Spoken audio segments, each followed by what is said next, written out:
Hello, I'm the Grove Street Lodger, and I still haven't really worked out where in my house I'm going to do these videos. I'm in my living room at the moment. I'm put some books out, but they're not really the books that are going to go there. There's whoops, Jansson poster. A few more pictures up on the chair. Lots of pictures ready to roll. Yeah. And in fact, I've had my kitchen done up. It originally looked like this, but those black tiles fell off as I walked on them, and then it looked a bit like this. And when I was camping in my room, it was one of the nicest rooms in the house, probably, but it still smelt like a church hall, and with the very last of my savings, really, I had someone hack it out and they replaced it, and they made it look very nice.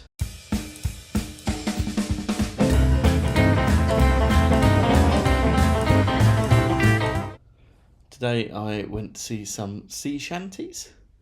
They were in a church hall, so they couldn't do any of the really naughty ones, but they still had a bit of fun. They changed New York girls to the local area, and yeah, they had Old Maui and Dropping Nelson's Blood. There were some good ones. And it was packed. Every single seat, every pew, not just every pew, but every bit of every pew was full of people. I don't think there was actually any space. I think they had to turn people away, so that was cool. And then walking back from that, I saw something in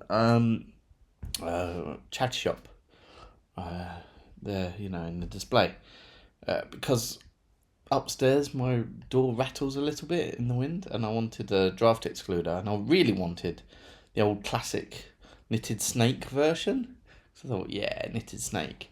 But to buy a new knitted snake is quite expensive because knitting takes a lot of someone's time and wool. So, and I don't want to buy a crappy sweatshoppy one, or I don't know, something like that. So, but then I saw a draft excluder, not quite a knitted snake. It was a herringbone tweed dog. And I thought, well, I've got £2 in my pocket. If it's cheaper than £2, I'll get it. And so it meant I got to go up to the woman and say to her, how much is that doggy in your window? Which made me very happy. And that doggy was £1.50. So I've named him Andy. Here's Andy.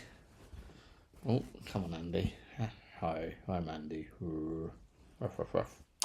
And Andy is going to protect my bedroom from giraffes, as he is, of course. Oh, there he is. A giraffe excluder.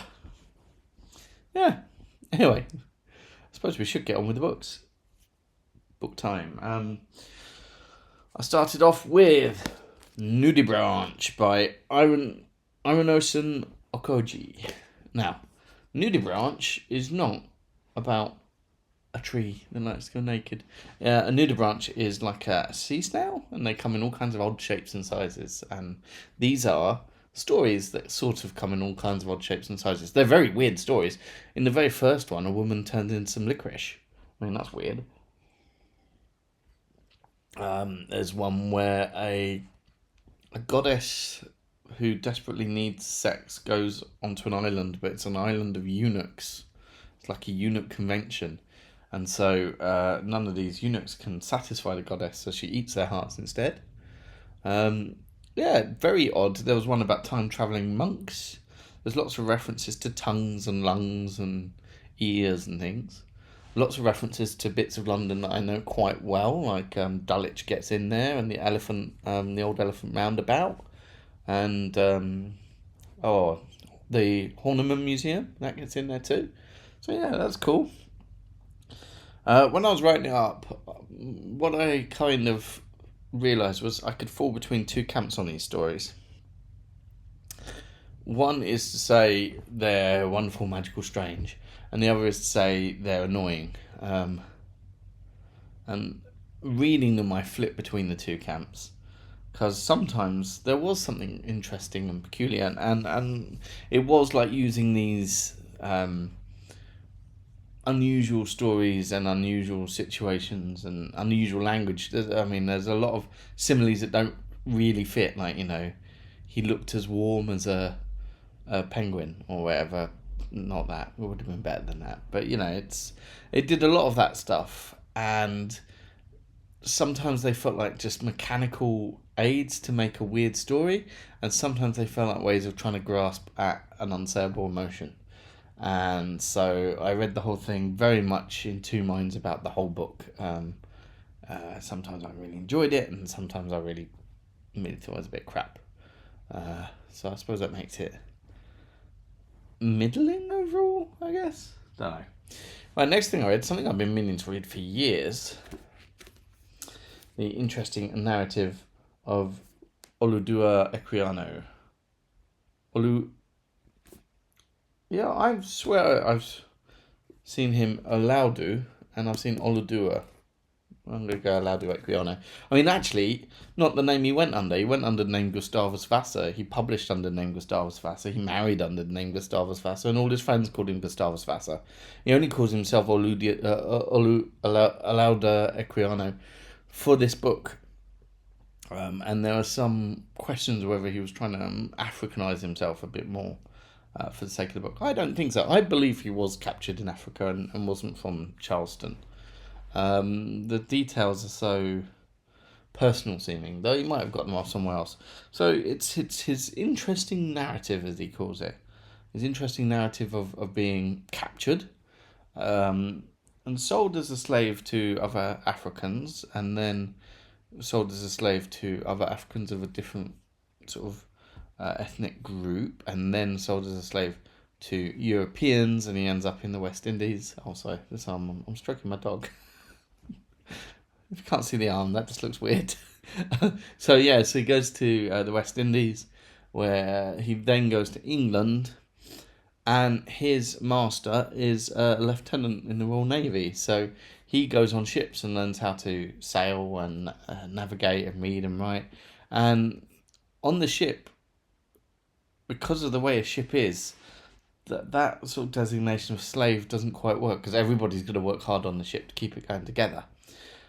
And so he gets this feeling of freedom even if he doesn't have it, until the time at the end comes. He's like, okay, where's my wages and my prize money? And his master says, well, you're a slave, you don't get paid, I get your wages and your prize money.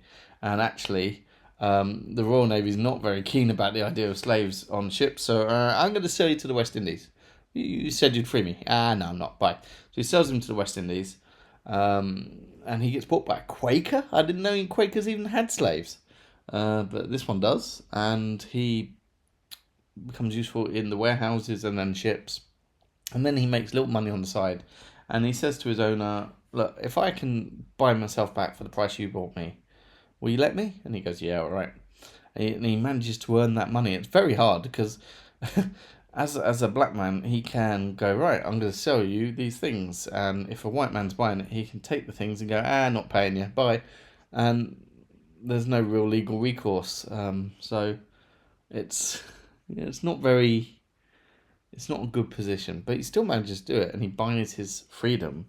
And then he sails about, and then he eventually gets back to London, and there he starts to establish himself with the abolition movement and things like that. Probably the most interesting part of it were the nautical stuff, the sailors' tales. He went to the Arctic, he had to fight off sea lions. There's one bit where he's trying to get to Georgia, and Georgia is really cursed for him. He never succeeds with anything when he goes to Georgia. He nearly gets lynched twice. But he's going to Georgia, and he gets through 4 boats.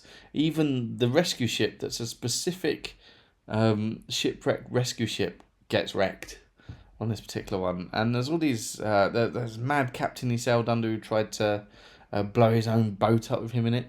And essentially white people, especially white people in the West Indies, cannot be trusted, because they'll at least cheat you out your money, at worst try and kidnap you or murder you, if you are Gustavus Vassa, if you are Olaudah Equiano. In terms of sort of abolitionary stuff, there's not loads in there. And in fact, he sails slaves, even as a free man. And he's offered the job as an overseer as a free man. And he goes and he oversees the slaves. And he says, well, we looked after our slaves, and so we got the most out of them. It was the people that didn't who had the real problems. Some people have really had a go at him for this. I can't have a go at him. He's a man trapped, very much so trapped in this horrible system. And when he gets the security, because one of the reasons he keeps going back to sea is he trains to be a barber, but he simply can't make the money on land, and he has to keep going back to sea and doing all these jobs. But once he gets the security, then he goes into the abolition thing. And the fact that he dabbles in slave, I mean, it's horrid. It's very horrid, but we all live in compromised systems now, and I said earlier, I don't want a sweatshop made thing. Well, this guy might be sweatshop made, and if he isn't, this computer will have elements that are. This T-shirt might be. Who knows? Sofa. We're all in compromised systems, and as soon as he got the chance to fight against it, he did. So I can't have a go at. Well, I mean, man could probably beat me up anyway. I mean, he was a sailor. Well, there we go. Though he gets beaten up a lot, so maybe I could. Not that I want to. The next thing I read is A Portable Paradise by Roger Robinson, and this is a collection of poems, and it's probably the best collection of poems I've ever read as a collection. One that's not an anthology of different writers. So he splits into different sections. There's one about the Grenfell Tower. There's one about slavery, actually, but then also the experience of being black in London. There's one about called Citizens, which are just these different citizens. There's one about music and art, and there's one about, which starts off about his premature son and sort of the desperate prayers he's making, and then becomes about health and wealth, health and sort of well-being and aging and things in general. And what's great is within these sections there's loads of different types of poems. There's short ones, there's long ones. I mean, there's a limerick in the slavery one. It's a very heavy topic, and then a little limerick, and a silly one. It's good. It's got a swear word in it. Gotta love that. Where's it gone? And the Grenfell Tower ones were just really, they took very specific things, and they made the poems out of that. So all the missing signs of all the people who had been in the tower, looking like the People's Portrait Gallery. And I mean, I remember the smell of it. I wasn't too far from it, and that smell was just such a, it was kind of apocalyptic. All the dark plumes of cloud. Anyway, here's the slavery limerick. Bill was a slave from Nantucket, of course, who stole a bearskin and a musket. Doesn't really rhyme. He heard, "Stop where you stand," put up both his hands, but he zigzagged and ran and said, "Fuck it." I like it. and each section's good, and the sections go together, and my problem with poetry has often been they seem to take an idea and either stretch the idea just longer than it will go, or squash it until the idea is too dense. They don't seem to. Poetry doesn't seem to be a very good method of conveying ideas. It's a way of enjoying language. But he manages to fit the idea to the poem exactly, and they never feel forced, and they never feel padded, and honestly, just brilliant poetry. My next book was on my desk, that's why there's been a weird jump, but it was Blood and Sugar by Laura Shepherd Robinson. It's a pulpy noir novel set in Deptford, about slavery. It's all in the first person, and the pulpiness was things like, there was a shadow over my grave, and there's a bit where it describes a room for about 2 pages and says, but I only noticed it incidentally. Well, 2 pages, that's not very incidental. And there are regular big drama bits, lots of people turn up dead, way more people than probably would at this kind of event that's happening in the story. And there's a cliffhanger, at least a little cliffhanger, at the end of every chapter, and each chapter's only about 3 pages long. So you really feel like you're getting somewhere, which is fun. The pulpiness is great. I really enjoy it, but it does fit weird with the subject matter, which is slavery. Went on a bit of a slavery thing. Like he goes past a shop selling chains, all ages 4 up, and the grisly, disgusting murder at the beginning is in fact someone who's just undergone what slaves underwent when they were punished. It seems like a really out there, macabre way of killing someone at the beginning of the book, and then as the book goes on, you learn no, for the slavers this is just normal, and it isn't particularly unusual at all. There's always stuff about how entwined slavery and the government are, and how our narrator, our gumshoe, has to get through it and get to the end. And it was good fun. It was good fun. But there was always that weird tension between the fakeness of the, it's a pulpy genre piece with some real dark history. And you kind of think, well, could you do a noir detective type story set in a concentration camp, for example? Would that work? Would that be too? And slavery is something it approaches that because of its scale and disgustingness, and I think as a British person, the involvement of people, from your country in it as well. I hasten to say not from my family, because we were butchers apparently, but I'm sure we enjoyed the tea and the sugar. Anyway, the next thing, one of the best novels I've read for a long time. Mr. Bowling Buys a Newspaper by Donald Henderson. It's, it's a black comedy, I suppose. It kind of lives in the same world of Patrick Hamilton. I think that's one of the reasons I enjoyed it, because I've read all the Patrick Hamiltons now, and I'm missing. But it's a bit lighter, sort of. So Mr. Bowling is buying a newspaper because he wants to find out about any possible murder investigations, because he's a murderer. But he wants to find out because he wants to get caught, because actually his life is so crap that he wants to get caught, become famous, and then get hanged. And he thinks, well, that will do for life. So he kills people to get caught. But he doesn't make it, he doesn't hand himself in, and he doesn't make it obvious. He still tries to hide and stuff, because that's part of the game. There's no point, no point just walking and letting yourself get caught like that. You've got to play the cat and mouse game. That's going to be part of the fun. Except the police aren't playing. And every murder he commits, they see as an accident, or